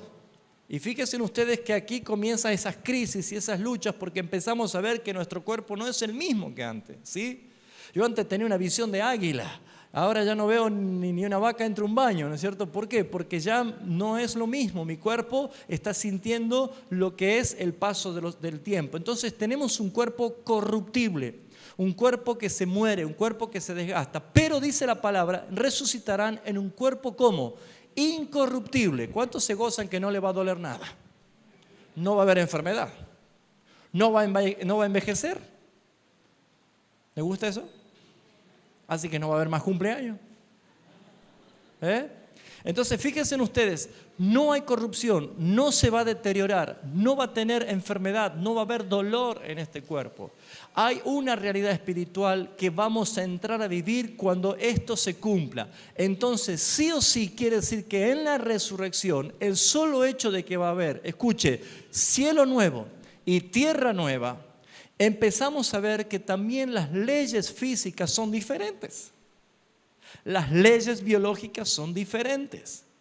Nosotros tenemos una composición atómica, nuestros átomos, es de molecular, así sería, ¿no? Una composición molecular, ¿sí? ¿Qué pasa si yo quiero ir corriendo y atravesar esa pared? ¿Cuánto creen que reboto hasta allá? Claro, porque la materia, que es justamente una asociación molecular comprimida, no me va a permitir que yo pueda cruzar. Entonces, ¿cómo será este cuerpo que, según la evidencia bíblica, Jesús pudo atravesar la pared, estando la puerta cerrada? Hay algo que debemos empezar a entender, que nuestros cuerpos comienzan a tener o resucitamos totalmente diferente a las leyes físicas, biológicas, las leyes del tiempo, las leyes que nos limitan, porque nosotros por causa del pecado estamos limitados, hermanos. En la resurrección ya no va a estar el pecado, por lo tanto ya no hay límites. El único límite para nosotros va a ser nuestra frente apoyada al trono de la gracia del Señor. Pero ¿cuántos empezamos a ver que hay una declaración bíblica que seremos resucitados incorruptibles? Dice luego, versículo 43, se siembra en deshonra, se resucitará en gloria. No hay nada más impresionante y hasta ofensivo ver el cuerpo muerto de una persona, porque hasta pierde sus facciones, sus estados, el estado de rigidez. Es increíble lo que produce el alma dentro de una persona, porque la muerte es cuando el alma sale, se separa, abandona el cuerpo de la persona. El cuerpo no es otra cosa más que el instrumento de la expresión del alma. Y usted puede ver a una persona que está fallecida, que su rostro, su apariencia es como que ya no es. ¿Lo ha notado usted o no? Ya no es. Y muchas personas dicen, prefiero quedarme con la imagen vivo y no esa imagen, porque todo sus facciones, todo lo que aparenta ser esa persona ya no es. Entonces empezamos a ver que ese estado de humillación y de deshonra por causa del pecado es la putrefacción, la descomposición. Dice, así seremos sepultados, pero seremos resucitados en gloria. Y la gloria que hace referencia no es ni más ni menos a la gloria que tiene nuestro Señor Jesucristo, a la misma gloria que se manifiesta y se expresa en Él, en el Cristo resucitado. Veamos por favor, 1 Juan capítulo 3, versículo 2. Amados, ahora somos hijos de Dios y aún no se ha manifestado lo que hemos de ser. Pero sabemos que cuando Él, hablando de Cristo, se manifieste, seremos semejantes a Él porque le veremos tal como Él es. Está hablando de que seremos semejantes a Él, a su misma expresión de gloria. Vamos a Filipenses capítulo 3, versículo 20, por favor. Dice el apóstol Pablo: mas nuestra ciudadanía está en los cielos. Está hablando de identidad, donde también esperamos al Salvador y al Señor Jesucristo. Ese es el punto en que muchos cristianos no esperan a Cristo porque no tienen identidad de reino. Nuestra ciudadanía está en los cielos, donde también esperamos al Salvador, a nuestro Señor Jesucristo, el cual, ¿qué dice que hará cuando Él venga? Transformará el cuerpo de la humillación nuestra para que sea semejante al cuerpo de la gloria suya, por el poder con el cual puede también sujetar a sí mismo todas las cosas. Esto es glorioso. Esta realidad está diciendo la palabra que nuestra esperanza está en Cristo nuestro Salvador, porque sí seremos transformados a la misma gloria de nuestro Señor. Morimos en humillación, en deshonra, morimos en un cuerpo que se envejece. Es tirano ver cómo el pecado se ha ensañado de esa realidad de nuestros cuerpos cuando vemos a una persona que está en un cajón muerto y con todo su cuerpo, toda su imagen deshecha. Hace poco fuimos al sepelio de un tío muy querido y la verdad que no era él. Cómo la enfermedad y la vejez transformó totalmente a esa persona. Y es una imagen que uno no quiere tenerla. Esa realidad, la Biblia dice, será transformada en un cuerpo de gloria. ¿Vamos bien hasta acá? ¿Sí? Quiero ir un poquito más rápido. Ahora, seremos semejantes a Él. Ahora dice, se siembra en debilidad. ¿Cuántos sienten que hay debilidad en su cuerpo? John Wesley decía, el único enemigo que tengo para aplicar la palabra es mi cuerpo. Porque se cansa, porque nos enfermamos, porque nos debilitamos, porque nos fatigamos, porque no podemos. ¿Saben cuántas personas quedan sin voz? Quedan con dolores de cabeza, con dolores de espalda, cuando ya no sienten, no pueden más. El único opositor al mensaje de la palabra es mi propio cuerpo. Porque tenemos un cuerpo en debilidad, un cuerpo que cada día nos debilitamos, un cuerpo que cada día nos envejecemos, cada día morimos por causa del pecado. Pero dice la palabra que moriremos, seremos sepultados en debilidad, pero resucitaremos ¿cómo? En poder. Y usted fíjese que cuando hablamos del poder, decimos ¿qué poder? ¿Para qué servirá el poder? ¿Cuál es el poder que tendremos? Amados, la figura de nuestra ejemplificación del cuerpo glorificado es Cristo. Nuestro ejemplo es Cristo. El modelo del hombre resucitado es Cristo. Y aquí empezamos a ver lo que hay realmente en esta verdad. No habrá enfermedad, no habrá envejecimiento, no habrá más muerte, no habrá más dolor, pero acá incluye algo, el poder. Usted se da cuenta, amados hermanos, que cuando Dios creó a Adán allí en el Edén, antes del pecado, Dios le había dado autoridad, Dios le había dado señorío a Adán. Y fíjense ustedes de que Adán era un ser viviente, pero a causa del pecado Dios vio que ahora el hombre es carne, es como que se encapsuló, el hombre fue envuelto, fue limitado por la naturaleza del pecado. Cuando seamos libres de este cuerpo de corrupción tendremos la manifestación de un cuerpo poderoso. Y amados hermanos, Jesús lo demostró. Jesús lo demostró. ¿Alguna vez nosotros cuando fuimos chicos o adolescentes, en algún momento de la vida soñamos o imaginamos que volábamos? ¿Alguna vez soñó que volaba? ¿Sí? ¿Lo intentó alguna vez? Se tiró por ahí por la terraza, por la tapia, cuando éramos chicos, ¿no? Poníamos la capa y nos queríamos tirar, ¿no?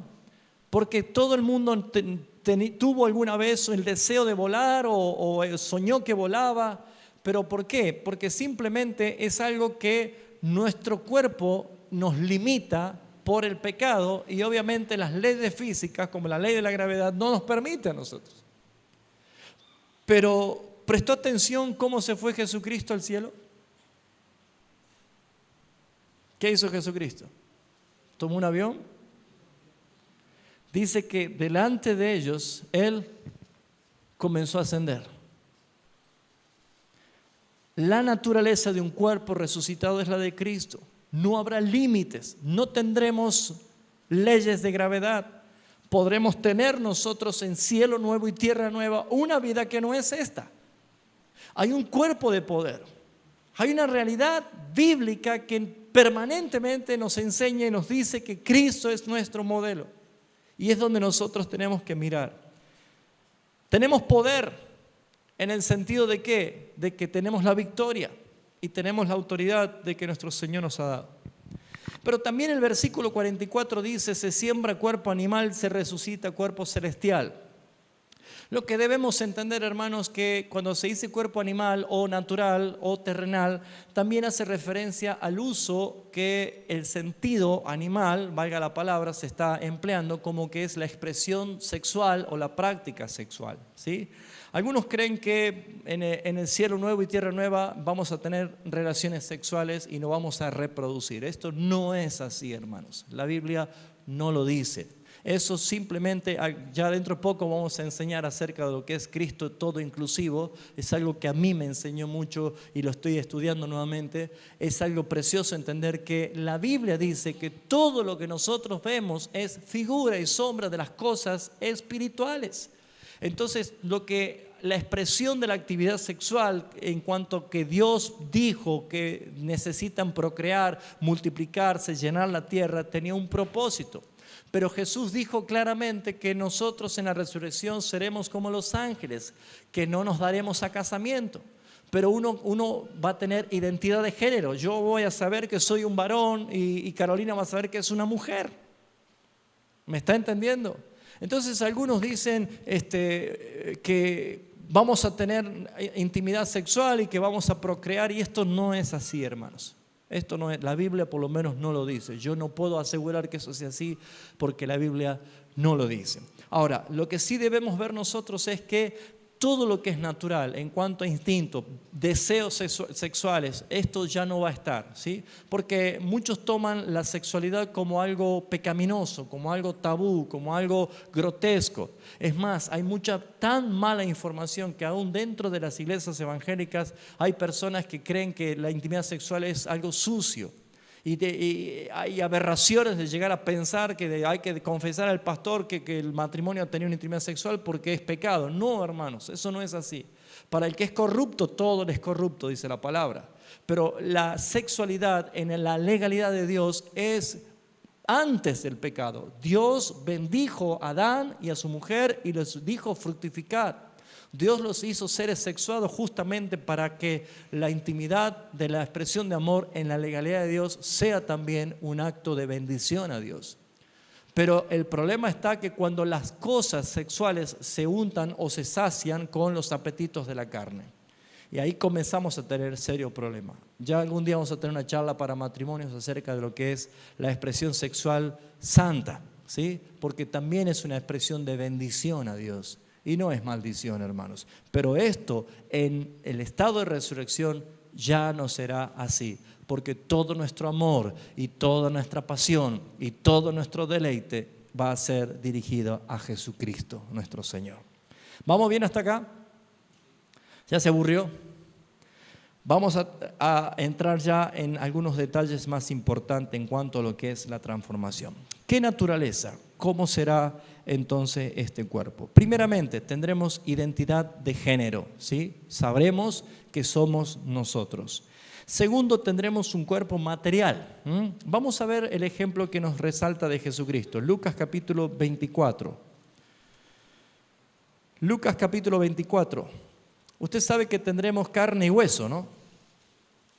No seremos un espíritu, un fantasma que andaremos volando por allí. Dice Lucas capítulo 24, versículo 38. Jesús se aparece en medio de los discípulos. Acuérdense en que ellos estaban encerrados por miedo a los romanos y a los judíos que pudieran entregarlos.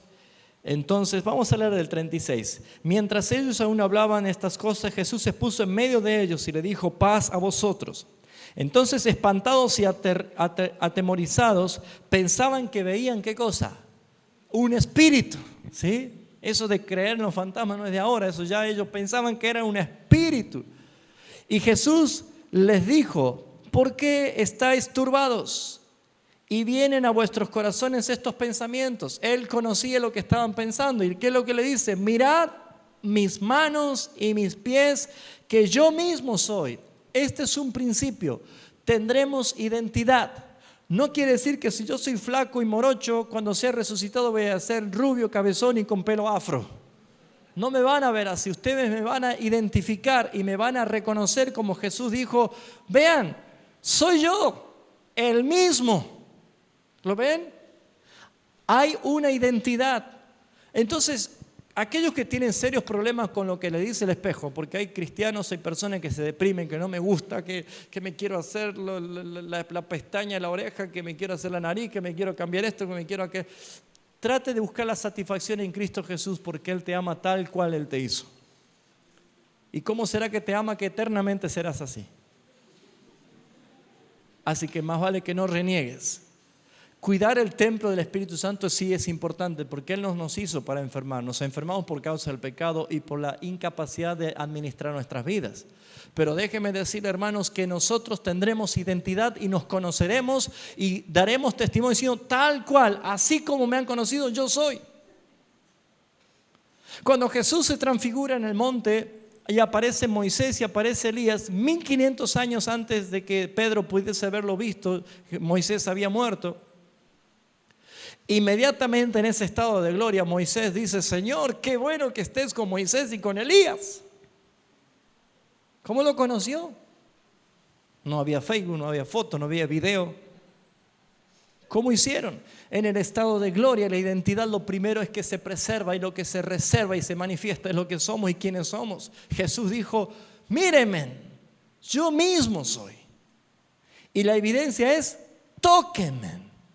Aquí vemos que Jesús, y creo entender que únicamente Jesús es el único para testimonio en contra de la incredulidad, sino de la fe, tenía los estigmas de su muerte.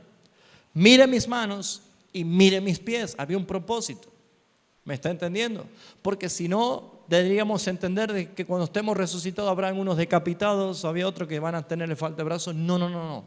Solamente Cristo para testimonio mostró esto, pero Él dijo: miren, yo mismo soy. ¿Y qué les añade? Palpad y ved, toquen y miren, porque un espíritu no tiene carne ni huesos como veis que yo tengo. ¿Se da cuenta que nosotros resucitados tendremos carne y huesos? Pero la ley del estado de gloria hizo que ni la carne ni los huesos del Señor, esa materia física, fuera un impedimento, una pared de ladrillo para pasarla. ¿Lo está entendiendo? No es las mismas leyes y tampoco la misma materia, pero sí seremos nosotros y tendremos esta composición. Añade lo siguiente: y le mostró, versículo 40, y diciendo esto, le mostró las manos y los pies. Y como todavía ellos de gozo no lo creían, porque se puede no creer hasta de gozo, ¿sabían? Dice, estaban maravillados, les dijo: ¿tenéis algo de comer? ¿Qué hizo Jesús? Comió.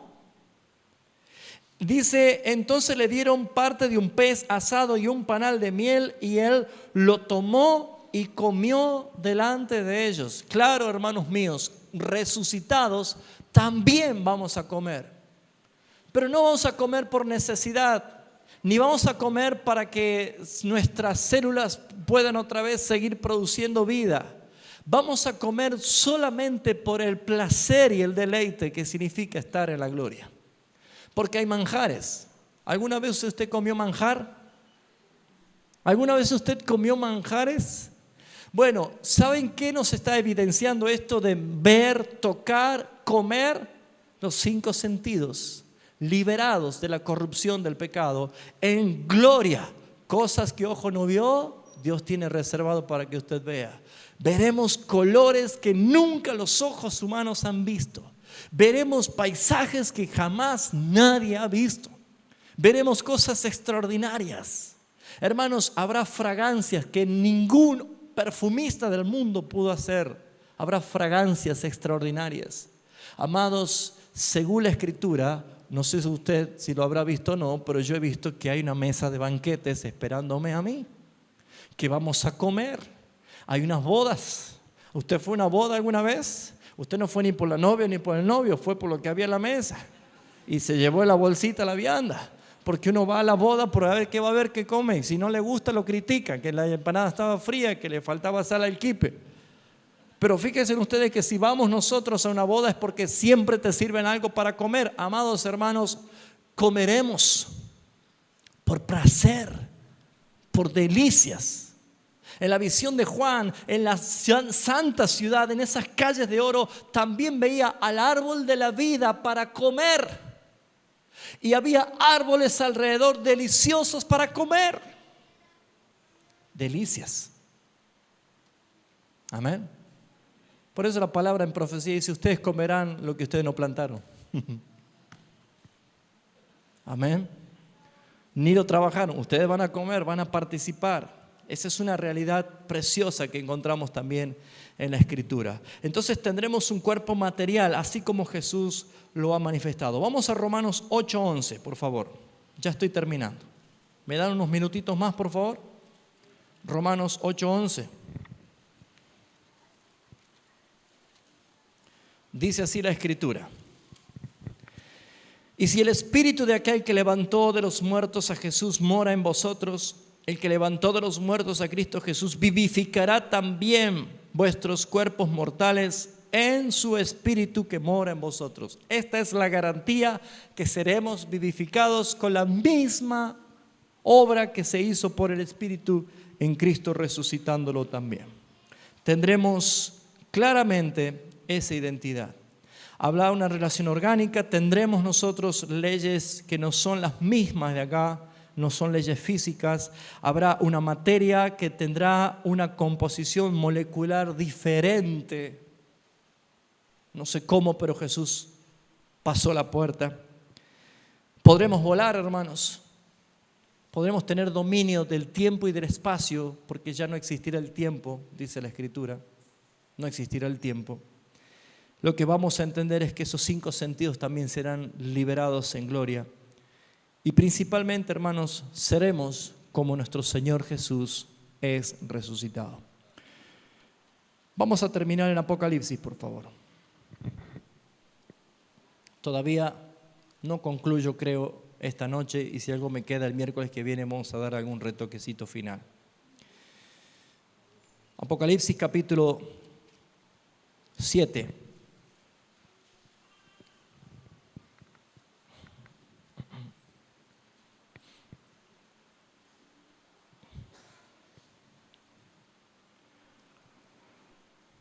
Capítulo 7 de Apocalipsis, versículo 13. Entonces, uno de los ancianos diciéndome, estos que están vestidos de ropas blancas, ¿quiénes son y de dónde han venido? Y yo le dije, Señor, tú lo sabes.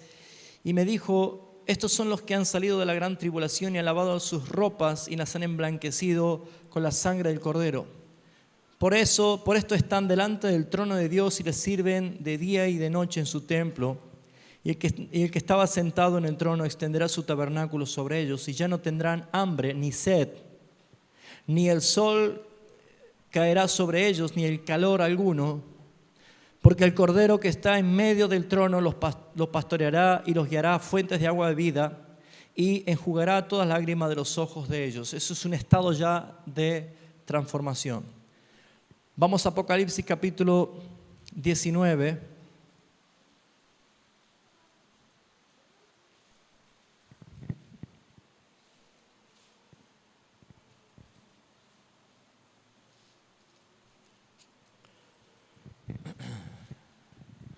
Dice el versículo 9. Vamos a leer el 7. Gocémonos y alegrémonos y démosle gloria, porque han llegado las bodas del Cordero y su esposa se ha preparado. Y ella se le ha concedido que se vista de lino fino, limpio, resplandeciente, porque el lino fino es las acciones justas de los santos. Y el ángel que dijo, escribe, bienaventurados los que son llamados a la cena de las bodas del Cordero. Y me dijo, estas son palabras verdaderas de Dios. Y yo me postré a sus pies para adorar, y él me dijo, mira, no lo hagas, yo soy consiervo tuyo y de tus hermanos y que retienen el testimonio de Jesús. Adora a Dios, porque el testimonio de Jesús es el espíritu de la profecía. Entonces vi el cielo abierto y vi un caballo blanco, y el que lo montaba se llamaba Fiel y Verdadero, y con justicia juzga y pelea, y sus ojos eran como llamas de fuego, y había en su cabeza muchas diademas, y tenía un nombre escrito que ninguno conocía sino él mismo.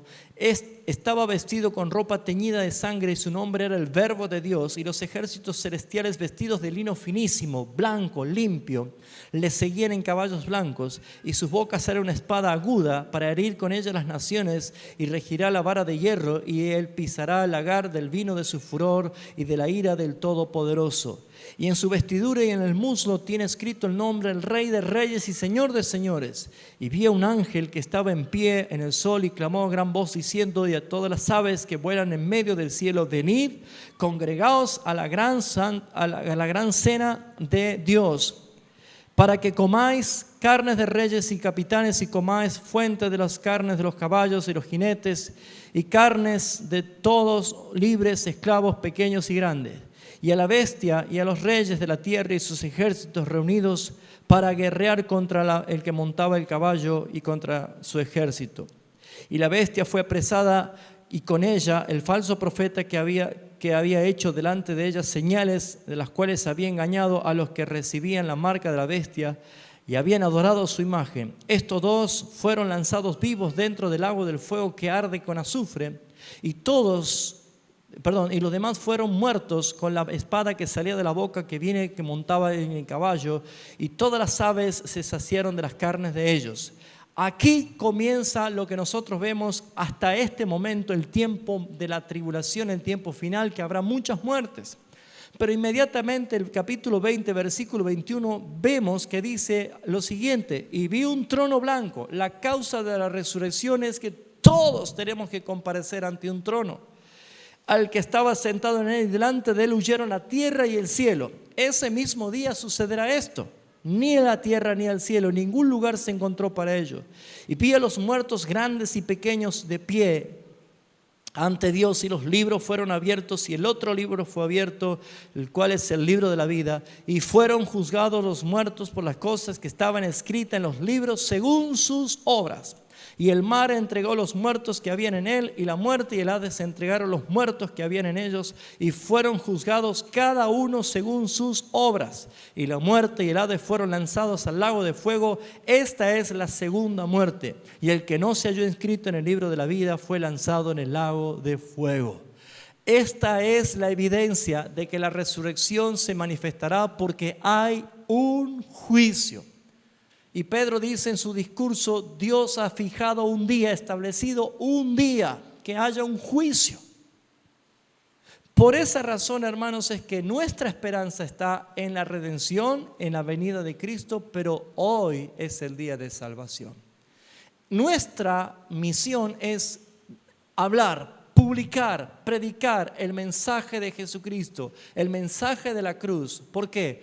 Porque la resurrección ahora es cuando los que duermen oirán su voz y vivirán. Pero la resurrección final es esta, para presentarse delante del juicio de Dios. Después te tiene ya para ver lo que es el cielo nuevo, la tierra nueva, el estado de gloria con el Señor. Sé que a veces es panorámico lo que enseñamos, pero es muy necesario hacer cimiento en la palabra de Dios. Es muy necesario creer y estar convencido de lo que la palabra de Dios nos dice, para no errar, para no caer en conjeturas ni divagar en conceptos que no son bíblicos. Amados hermanos, tenemos una esperanza. Cristo viene pronto y vamos a ser transformados en gloria. Si Dios quiere, vamos a empezar parte con la introducción el miércoles que viene acerca de cielo nuevo y tierra nueva. ¿Cómo será? ¿Qué habrá? ¿Tendrá algo que ver lo que hacemos nosotros acá? ¿Repercutirá en nuestra naturaleza eterna? Vamos a ver esto también de acuerdo a la palabra de Dios y vamos a profundizar en ella también. Vamos a orar. Padre Celestial, te damos a ti toda la gloria y toda la honra por tu soberanía, porque tú eres el Dios que para ti no hay nada imposible. Gracias por enseñarnos acerca de esta esperanza venidera, de la transformación en gloria, de la resurrección en Cristo Jesús. Gracias, Padre Celestial, porque la Escritura expresa lo que tú quisiste revelarnos y nosotros estamos para entender y para creer y para vivir y para alentarnos unos a otros con estas palabras, Señor, a no decaer en la fe, a no menguar, y el que estaba dormido despertar, y el que estaba distraído poner los ojos en el autor y consumador de la fe. Porque, Señor, tú vienes pronto, porque tú vienes, Señor, y tu recompensa contigo. Y tú, Señor, has prometido y lo vas a cumplir, y nosotros lo creemos.